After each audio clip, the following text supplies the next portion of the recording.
ఆడబిడ్డలని ఆశ అంగన్వాడీ వర్కర్లని అమరావతి మహిళా రైతులను బూటకాలతో దండించారు.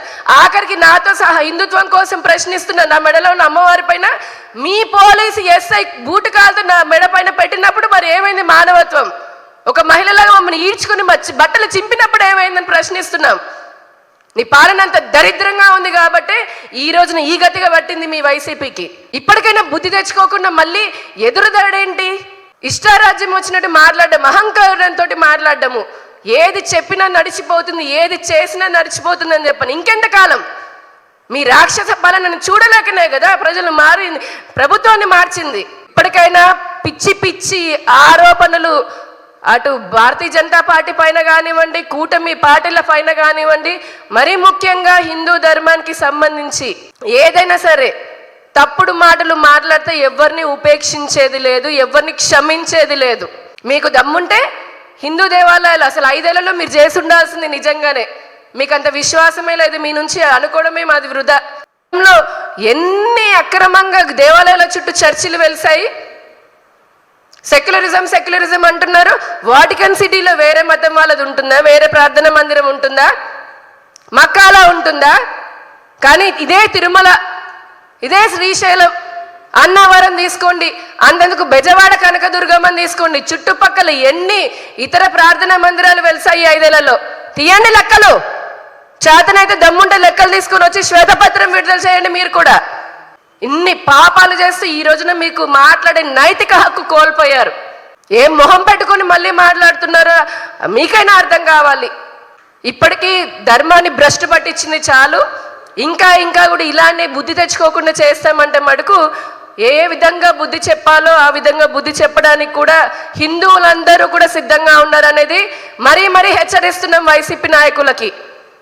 బీజేపీ నాయకులను అనడానికి మీకు ఏమాత్రం అధికారం లేదు.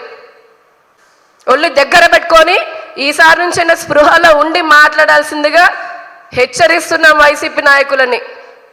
మీడియా ముందుకు వచ్చి ఏది పడితే అది మాట్లాడితే కుదరదు. అది మీకే కాదు, హక్కులు చట్టాల మాకు ఉన్నాయి. మా ధర్మాన్ని ఎలా కాపాడుకోవాలో మాకు తెలుసు. దళితులకి టీటీడీ బోర్డు మెంబర్ లాగా చెయ్యాలని చెప్పని పోరాటం చేసింది భారతీయ జనతా పార్టీ. టీటీడీ బోర్డులో తప్పులు నేరస్తులను వెయ్యకూడదు, తప్పులు చేసిన వాళ్ళ నేరస్తులను వేయకూడదు అని చెప్పని పోరాటం చేసింది భారతీయ జనతా పార్టీ. ఈ రోజున మీరా మమ్మల్ని ప్రశ్నించేది? నేను ఛాలెంజ్ చేస్తున్నాను జగన్మోహన్ రెడ్డి గారు, ధర్మం గురించి రండి, నాలాంటి సామాన్య కార్యకర్తతోటి మీకు తెలుసో ఎంత తెలుసు నాకు తెలుసో మాట్లాడదాం. ఏ విధంగా మీరు ధర్మాన్ని అపవిత్రం చేస్తూ అపహాస్యం చేస్తూ ఇదే లౌకికవాదం అంటున్నారు? రండి, డిబేట్ పెట్టుకుందాం. ఎక్కడ రాశారు? ఏ రాజ్యాంగంలో రాశారు?